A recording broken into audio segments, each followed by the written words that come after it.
అందరూ మంచిగా ఉన్నారా? ఇవాళ నేను గోధుమ పిండితోని మీకు గవ్వలు చేసి చూపెడతా. అయితే నేను ఇదివరకు మన వీడియోలో మైదా పిండితో చేసిన. ఇప్పుడు గోధుమ పిండితో ఎందుకు చేస్తానంటే మన సబ్స్క్రైబరు గోధుమ పిండితో చేసి చూపెట్టమ్మా అని అడిగిండ్రు.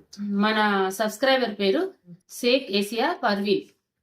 తను అడిగింది చేసి చూపెడతా ఇవాళ మీకు. సరే, మరి ఇప్పుడు నేను గోధుమ పిండితో ఎట్లా చేస్తాను అనేది మీకు నేను కొలతలతో చూపెడతా, వెయిట్ ప్రకారంగా చెప్తా. ఎట్లానన్నా చేసుకోవాలనుకున్న వాళ్ళు మీకు ఎట్లా వీలైతే అట్లా చేసుకోరు. రెండు రకాలే చెప్తా. ఇగో ఇది గోధుమ పిండి ఎంత తీసుకున్నా అంటే వెయిట్ ప్రకారం 250 గ్రాములు. ఇగో ఇప్పుడు ఇది బెల్లం, ఇది 125 గ్రాములు, పావు కిలోల సగం. ఇప్పుడు ఇక ఉప్మా రవ్వ ఎత్తా, ఎంత ఎత్తానో మీకు చెంచాలతో నేను చూపిస్తా, మీరు అట్లా వేసుకోండి. అయితే ఇప్పుడు జోకు పరంగా చెప్పినా కదా, మీకు కొలత ప్రకారం చెప్తా. మళ్ళా మీకు ఈ పావు కిలో పిండి ఎంత అవుతుంది ఈ డబ్బతోని అనేది మీకు చూపిస్తా. ఇట్లనే పోతాన్నా చూడు, ఇట్లా చేసుకోర్రి. ఇక నిండుగా పోసిన, మనకు పట్టిన కాడికి నిండుగా పోయింది. బాగా ఎత్తు పోసినా కిందికి కూలబడ్డట్టు అయిపోతుంది. ఒక్కటి కొప్పు రంగ అంటే నిండుగా 2 అవుతుంది. రెండింటికి ఇక మీరు చూడుర్రి మంచిగా. ఇక గింత అంత ఎక్కువ అయింది. కొలతలని అడుగుతారు మళ్ళా అని మీకోసం ఒక షారెడంతా ఇక నిండుగానే పోసినాం. గంతే, గిట్లా పడుతుంది. 2 డబ్బాలు నిండా పోయంగా గింత అంతా పట్టింది. అట్లా మీరు గుర్తుపెట్టుకోరు. సరే, 2 డబ్బాలే నిండా పోసుకోరు. ఓ గింత అటు ఇటు అయితే ఏమవుతుంది కానీ. ఇక ఇప్పుడు బెల్లం కూడా కొలిచి చూపిస్తా మీకు. ఇక ఇది కొంచెం బాగా బంక లేదు బెల్లం. గిట్ల ఒత్తిన ఇక నాకు కడి చేయచ్చినట్టు కడి చేసిన. గిట్ల ఈ రకంగా నేను ఒత్తిన బోడెల్తి ఒత్త పట్టుకే బోడెల్తే అయింది. ఫిట్గానే ఉన్నది, డబ్బా నిండా ఫిట్గానే ఉన్నది. అట్లా తీసుకోర్రి. ఇది కొలతల ప్రకారం అయితే. ఇక వెయిట్ ప్రకారం అయితే ఇంతకుముందు చెప్పినా కదా అట్లా. ఇప్పుడు ఉప్మా రవ్వ ఎంత ఎత్తానో మీకు చూపిస్తా చెంచాతోని. ఇగో 1 2 3 ఒక 4 చెంచాలు వేసుకున్నా. మంచిగానే ఉంటుంది. ఇగో ఈ ఉప్మా రవ్వ మీకు నేను చెప్పుడు మర్చిపోయినా, ఈ ఉప్మా రవ్వ అయితే సన్నగా ఉన్నది. మరి ఇలా 2 రకాలు ఉంటుందట. కొద్దిగా దొడ్డు ఉంటే ఒకసారి మిక్సీ దింపండి. ఇట్లా పోసుకునే ఏం కాదు. మేమైతే నాడు గిట్లనే పోసుకునేది. ఇప్పుడు మిక్సీ పడతాను, ఒక తిప్పుడు తిప్పుతారు. కానీ నేనైతే నిలగాలి చిన్న ఉన్నప్పుడు గిట్నే చేసిన. ఇప్పుడు నేను ఉప్మా రవ్వ వేసిన కదా, ఇగో టేస్ట్ కోసం గింత అంతా ఉప్పు ఎత్తన్న. అయితే ఇంట్లో ఇప్పుడు మనం నూనె అన్నా నెయ్యి అన్నా కలుపుకోవాలి. మీ దగ్గర నెయ్యి ఉంటే 2 చెంచాలు అంతా వేసుకోర్రి. ఇప్పుడు నేను నూనె వేడి నూనె పొయ్యి మీద పెట్టిన అదే నూనె ఇప్పుడు ఇంట్లో పోసి మీకు చూపిస్తా. ఎంత పోతానని అనేది చూడుర్రి మీరు. ఇగో చూడుర్రి, మనం గవ్వలు కాల్చే ముకుట్లనే చెంచాతో తీసుకుంటాను. పావు పెడితే చెయ్యి కాలుతుంది, వేడి నూనె కదా అని చెంచాతో పోతాను. అందాక కొద్ది 2-3 చెంచాలు పోసుకున్నా ఏడి పోదు. మళ్ళీ మనం నూనెలో కాల్చేటే కదా. ఇక 3-4 చెంచాలు పోసిన మీరైతే చూసిండ్రు. దగ్గర ఒక పావెడ అవుతుంది. నూనె పోసినాక ఎంబడే చేయి పెట్టి కలపకుండ్రి, చెంచాతో ఇట్లా కలుపుకోండి. మనం కలుపుకోవాలి. ఎందుకు నూనె పోసిన అన్నది కూడా మీకు చెప్తా నేను. గవ్వలు గట్టిగా రాకుండా మంచిగా పుల్ల ఉంటాయి అన్నట్టు. ఇట్లుంటది. ఇక ముంకమ్ముత అంత ఎక్కువ అయినా ఏం కాదు, ఇంత తక్కువ అయినా ఏం కాదు. మీకు పని రావాలి గంతే. మనకు మంచి కుదరాలి. ఇక నీళ్ళు పోసి చూసుకుంటా. నీళ్ళు పోయింది ఒకసారి బాగా బొల్లను గుమ్మరియద్దు. ఇది మనకి ఎట్లా కలుపుడు చెప్పన్నా నేను మీకు. చపాతీ పిండి తిరగనే కొద్దిగా గట్టిగా కలపాలి. చపాతీ పిండి కన్నా కొద్దిగా గట్టిగా కలపాలి. నానిన కొద్ది మెత్తగా అయి మనం గవ్వను అన్న కొద్ది మెత్తగా ఉంటే చెక్కకే అతుక్కపోతాయి. కొద్దిగా గట్టిగా ఉంటే మంచిగా వస్తాయి జల్లి. ఇప్పుడు నేను ఇలా మీకు గింత పిండి అంటే గింత అంటే ఇప్పుడు ఒక పావు కిలో మందని చూపించిన. ఈ రకంగా మీరు 1/2 కిలో చేసుకోవచ్చు, కిలో చేసుకోవచ్చు. ఇప్పుడు నేను చూపించిన తీరుగా లెక్క అయితే ఒక తీరే. ఇప్పుడు నేను మొత్తం పిండి విసికినాక మీకు ముద్ద ఎట్లా విసికినా, ఎట్లా అంటే ఎంత గట్టిగా ఎంత లూజు అన్నది మీకు నేను చూపిస్తాను మొత్తం అయినాక. ఇగో పిండి చూడండి, ఇగో గిట్లా కలిపిన. చపాతీ పిండి కన్నా గట్టిగానే ఉంది. ఇట్లా ఇప్పుడు నేను దీన్ని ఒక 1/2 గంట సేపు నానబెడతా. 1/2 గంట పెట్టుకోండి, గంట పెట్టుకోర్రి, మీ వీలును బట్టి. 1/2 గంట సేపు అయితే ఇప్పుడు నేను పెడతా. ఇక ఒక మూత పెడతాను. ఇదే దేశన బోర్లు ఇస్తాను. ఇట్లా 1/2 గంట తర్వాత మీకు చేసేటప్పుడు నేను 1 గంట సేపు అయింది. ఇగో పిండి ఇట్లా నానింది. ఇగో గవ్వల చెక్క చూపిస్తా మీకు ఇప్పుడు. ఇగో ఇది గవ్వల చెక్క. ఇక చిన్న ముద్దలు చేసుకొని గవ్వను దాని మీద చెక్క మీద ఒత్తుకోవాలి. గింత గింత ముద్దలు చాలు. గిట్లనే మన చెక్కకు తగ్గట్టు ఇంట్లో పెద్ద సైజు చెక్కలు ఉంటాయి, చిన్న సైజు చెక్కలు ఉంటాయి. పెద్దది అంటే ఇటువంటి లైన్స్ ఇంకెక్కువ వస్తుంది, అట్లాంటప్పుడు గవ్వ వెడల్పు ఎక్కువ వస్తుంది. దాన్ని బట్టి మీరు ముద్ద చేసుకోండి. ఇప్పుడు మీకు గవ్వలు చేసి చూపెడతా. కొద్దిగా నూనె రాసి, పిండి పెట్టద్దు. పిండి పెడితే నూనెలో పిండి రాలి అంత మన ఎర్రగా వస్తాయి గవ్వలు. ఇట్లా ముద్ద పెట్టి మీద పెట్టుర్రి, మీదికి పెట్టి ఇట్లా మనకు పిండి వచ్చినంత మందం ఇట్లా అన్నాక తగ్గిపోతుంది. ఒక్క తీరుగా మనం స్టార్టింగ్లో పెద్ద నీళ్ళు పెట్టి ఎట్లా అంటామో కింది దాకా అట్లనే అవుతుంది గవ్వ. అట్టిగా ఇట్లా పెట్టి ఇట్లా వదిలేస్తే స్టార్టింగ్ ఏమో పలసగత్తది, కొసగచ్చే వరకు మందం వస్తుంది. అట్లా చేసుకోకూర్రి.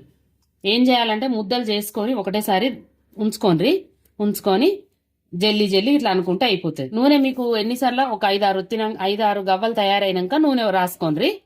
మాటికి నూనె పెట్టాలని ఏం లేదు. నేను మొత్తం అయినాక గవ్వలు చేసుడు అయినాక మీకు గవ్వలు చేసుడు అయింది. చూడండి, ఒక ప్లేట్లు వేసుకుంటానా, నూనె పొయ్యి మీద పెట్టినా. ఈ గవ్వలకు తగ్గట్టు నూనె కొంచెమే పోసిన. ఇట్లా వేసుకొని నూనె కాలినాక సిమ్ముకు పెట్టి కాలవాలి గవ్వలు. కాలింది, వేస్తాను. ఒకటి ఎత్తే చేతితో వేస్తే అది ఫస్ట్ వేసినవి కాలుతాయి, వెనక సిరి మళ్ళీ మెత్తగా ఉంటాయి. ఇట్లా వేయంగానే అట్లా జలిగంట పెట్టి కలపకుండ్రి. ఫస్ట్ నూనె బాగా గాలుంటాయి, ఇట్లా కొంచెం కలర్ కత్తాయి. అట్లా అని కలర్ కచ్చినాయి అని అది ఇయ్యకుండ్రి. సిమ్ముకు పెట్టి కలిపితే లోపల దాకా మంచిగా కాలుతాయి. గవ్వను మరీ పతలాగా చెక్క మీద ఒత్తకుండ్రి, పెద్ద నీళ్ళు ఇట్లా పెట్టి. ఎందుకంటే పొంగయి కట్టె దలుసుకపోతాయి. అట్లా అని బాగా మందం ఉండదు. మందం ఉన్నా గానీ మెత్తగా ఉంటాయి గవ్వ. మనం పాకం బట్టి బెల్లంతో పాకం బట్టి తినేటప్పుడు కూడా మెత్తగా వస్తాయి. నేను చూపిస్తా మీకు, కానీ చెప్తా అన్న. పిల్లగాళ్ళు చిన్నగా ఉన్నప్పుడు వాళ్ళతో నేను ఏదన్నా పని చేయించుకోవాలనుకుంటే ఏం చెప్తా తెలుసా? నేను మీకు గవ్వలన్నీ చేసి పెడతా, లేకపోతే కేక్ అన్న చేసి పెడతా, సేమియా చేస్తా, స్వీట్ అన్నం వండుతా, ఏదో ఒకటి భక్షాలన్న చేస్తాను. వాళ్ళని కుదిరకిచ్చుకుంటూ. ఎందుకు అంటే ఈ ఆదివారం నాడు ఇంటికాడ ఉంటారు, పండుగలు వచ్చినప్పుడు సెలవులు ఉంటాయి కదా, పని ఎక్కువ ఉంటుంది. పిల్లగాళ్ళకు ఇంటికాడ ఉన్ననాడు కొద్దిగా లేటుగా లేస్తాం, పని కూడా ఎక్కువనే ఉంటుంది. అట్లాంటప్పుడు ఏం చేస్తా, నేను మాకు నీళ్ళ కరువు ఉండేది. కీలకనారులు ఉన్నప్పుడు నా పంపులు మంచిగా నీళ్లు సరిగా రాకపోవు, నల్లాలు నీళ్లు 2-3 రోజులకు ఒకసారి వచ్చేది అన్నట్టు. వచ్చినా ఎక్కువ రాకపోవు, సరిపోకపోవు నీళ్లు. అయితే బోరింగ్ లేచిండ్రు, లైన్ కల్లా ఒక బోరింగ్ ఉండేది, నీళ్లు మంచిగా ఉండేది అందులో. ఇక నేను పిల్లలు పడిపోయినప్పుడు బోరింగ్ నీళ్లు కొట్టుకొచ్చుకొని బట్టలు జాడియడానికో దానికో దీనికో వాడుకుంది. అయితే వీళ్ళు ఇంటికాడ ఉన్ననాడు కొట్లాడుకుంటారు, మరి అటు ఇటు ఆటకు పోతారు అని ఏం చెప్తున్నంటే, నేను ఇవాళ మీరు నాకు బోరింగ్ కనిసి నీళ్లు కొట్టుకొస్తే మీకు ఇవి చేసి పెడతా అని కుదిరకిచ్చుకుందు. గవ్వలన్న చేసి పెడతా, ఏదన్నా స్వీట్ గిట్లనే పాపం వాళ్ళకు బిస్కెట్లు అన్న చెప్తా అని ఆశ చూపించి పని చేయించుకుందు పిల్లలతో. ఆ రోజులు గుర్తుకొస్తే ఇప్పుడు నాకు భలే బాధ అనిపిస్తుంది. అయ్యో గట్లా గడిచిపోయినాయి, పిల్లలకు పని కూడా వచ్చిందిలే అన్న సంబరం ఒకటి ఉంటుంది. ఇప్పుడు వాళ్ళు పనే చెప్తలేకపోయారు. మమ్మల్ని ఖాళీ ఉంచిన మా అమ్మ నువ్వు పని చెప్పలేదా అంటారు మా వాళ్ళు. ఎవరి కోసం చెప్పినా పని వస్తే వాళ్ళకే మంచిగా అయింది కదా, నాకైతే నాకు అలాభం వాళ్ళక. ఇక చూడండి, కలరు మారినాయి. ఇవి గోధుమ పిండి కాబట్టి మీకు కాలినయా కాలలేదా అని తెలియకపోవచ్చు. నేను చూపిస్తాను, మంచిగా చూడండి, కొద్దిగా కలర్ అవుతాయి.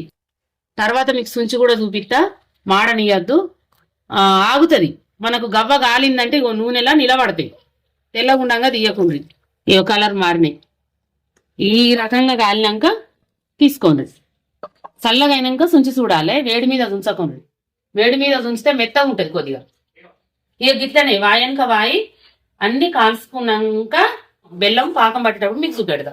మీకు ఇంకొక విషయం చెప్తా, గవ్వలు మంచిగా గోలిచ్చుడు అయినాక తీర్థం చూడు కాలినాక తీసినాక 1 నిమిషం పాటు మంట ఫుల్గా పెట్టినాక గవ్వలేసి సిమ్ముకు పెట్టేయండి. ఎందుకు చెప్తానా అంటే గవ్వ మంచిగా పొంగుతుంది. వేడిగా ఉన్నప్పుడు పూరి కదా పొంగినట్టు పొంగుతుంది. అప్పుడు మనం స్టవ్ చిన్నగా పెట్టురు సిమ్ముల, మళ్ళీ నిదానంగా కాలుతుంది. పొంగిన గవ్వ అట్లనే ఉంటది అన్నట్టు, గుర్తుపెట్టుకోరు. ఇక చూడండి, గవ్వలు మొత్తము కాల్చిన ఎగ్గిట్లయినాయి. మీకు సుంచి చూపెట్టాలా, ఇట్లా రావాలి ఎగ్గింతే. ఇప్పుడు నేను బెల్లం పాకం పట్టేది మీకు చూపిస్తా. ఈ బెల్లమే ఇట్లా వేసిన నీళ్ళు ఎన్ని పోతానో మీకు చూపిస్తాడు. బాగా పోసుడు అవసరం లేదు. ఒక గిలాస్ అటు తీసుకుంటా, అందులో ఎన్ని పోతానో మీరు చూడుర్రి. ఒక సగం పోసిన.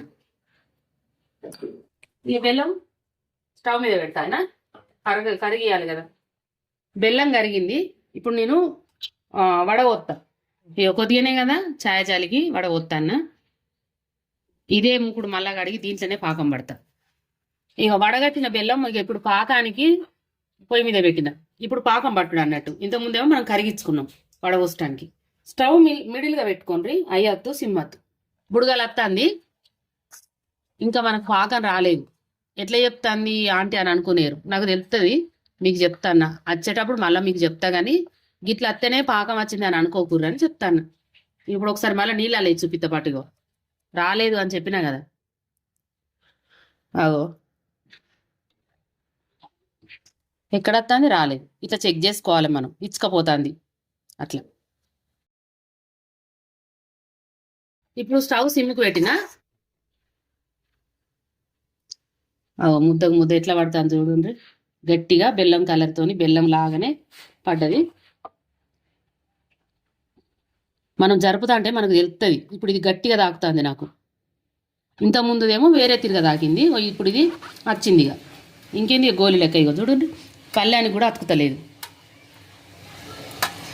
బాగా టంగు అని ఏం అంటలేదు. లోపల ఒత్తుతే కొద్దిగా మెత్తగానే ఉన్నది. కాకపోతే మనకు జరుపుతా అంటే సప్పుడు వస్తుంది అన్నట్టు. గిల్లోలే ఇట్లా లేపి నీళ్ళల్లో లేపి ఇట్లా ఎత్తన్నాం కదా, అట్లా నేను ఒత్తుతే మెత్తగానే ఉన్నది. అట్లా చూసుకోర్రి.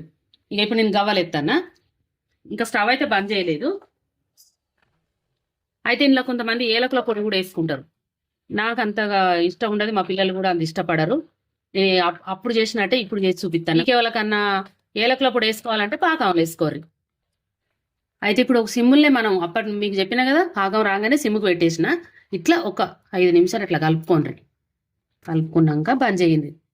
ఇక మనకు దించినాక బెల్లం మనకు గవ్వల చుట్టూ పొడి పొడైనా ఏం కాదు. ఈ వేడి మీద కరిగినట్టయి గవ్వలకు మంచిగా పట్టుకుంటుంది అన్నట్టు. అందుకోసమే మనం స్టవ్ బంద్ చేయద్దు. మీకు ఒకవేళ పాకం మంచిగా రాకున్నా, అయ్యో గవ్వలు చల్లగైనాక కూడా ఇంకా అతుకుతున్నాయి అన్నప్పుడు గిట్ల పొయ్యి మీద పెట్టి తిప్పుకోండి. అది కూడా మీకు ఒక చిటికలాగా చెప్తాను. ఖరాబ్ అవుడు అనేది అయితే ఉండదు. చూడు 5 నిమిషాలు అయింది. ఇక స్టవ్ బంద్ చేస్తాను, పక్కకు పెడతాను. ఇప్పుడు మనకు చల్లగయ్యేదాకా ఈ వేడికి గిట్లా సాగినట్టయితే తీగలు చల్లగైనాక పొడి పొడి ఉంటుంది. ఏ గవ్వ కా గవ్వ చుట్టూ బెల్లం అయితే పట్టుకున్నది. మీకు చల్లగైనాక నేను చూపిస్తా. ఇప్పుడు ఇక ముట్టలేను.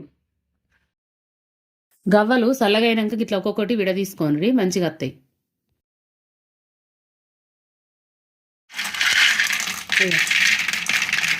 ఇట్లా కావాలి మనకు గవ్వ. ఇక 5 నిమిషాల కన్నా ఎక్కువసేపు కలపకుండ్రి. ఎక్కువ ఉంచితే ఏంటంటే విడదీసేటప్పుడు మనకు ఇట్లా ఊడిపోతుంది అన్నట్టు గవ్వ బెల్లంతో నట్టుగా. బెల్లం అనేది పట్టుకోదు గవ్వకు. ఇట్లా ఉంచుకుంటే చాలు. నేను ఒకటి తిని చూపిస్తా మీకు. తింటా అంటే మంచిగా కరకర రవ్వతోని మంచిగా తాకుతుంది నోట్లే. ఇంతసేపు పడుతాయి. ఇప్పుడు ఇవి 4 ఇక్కడ తీసుకొని తింటే 5 కాయలు, 4 పిరికిళ్ళు. చితుకు పని కానీ కమ్మగా ఉంటుంది. అయితే ఇప్పుడు మనకు సంక్రాంతి పండుగ వస్తుంది. పండుగకు పిల్లలకు సెలవులు బాగా ఇస్తారు. ఇంట్లోనే ఉంటారు కదా, ఏం పొద్దుపోక సెల్లన్న పడతారు, టీవీ అన్న చూస్తారు. మీరు ఏం చేయండి అంటే ఇక పిండి కలిపి అలా ముంగట పెట్టుర్రి. టీవీ చూసుకుంటానైనా మంచిది. ముద్దలన్నా చేసి ఇస్తారు, గవ్వలన్నా చేస్తారు. ఎట్లయితే మనకు పని అవుతుంది, వాళ్ళకు టైం గడుతుంది. ఒక తీరు పిండి వంట మనం చేసుకున్నట్టు ఉంటుంది. తీపి అరిసెలు రానోళ్ళు, లడ్డులు రానోళ్ళు ఏదో ఒక స్వీట్ అయితే చేసుకుంటారు కదా, ఇట్లా చేసుకోండి, మంచిగా ఉంటుంది. నా లెక్క బుదిరెక్కిచ్చి చేయించినట్టుగా మీరు కూడా ఇట్లా చేసుకోండి పిల్లలకు. చూసారుగా నేను చేసిన గవ్వలు మీకు నచ్చినట్టయితే చేసుకొని తినుర్రి, కామెంట్ చేయండి, లైక్ చేయండి, సబ్స్క్రైబ్ చేయండి, తోటి వారికి నేర్పించుండ్రి.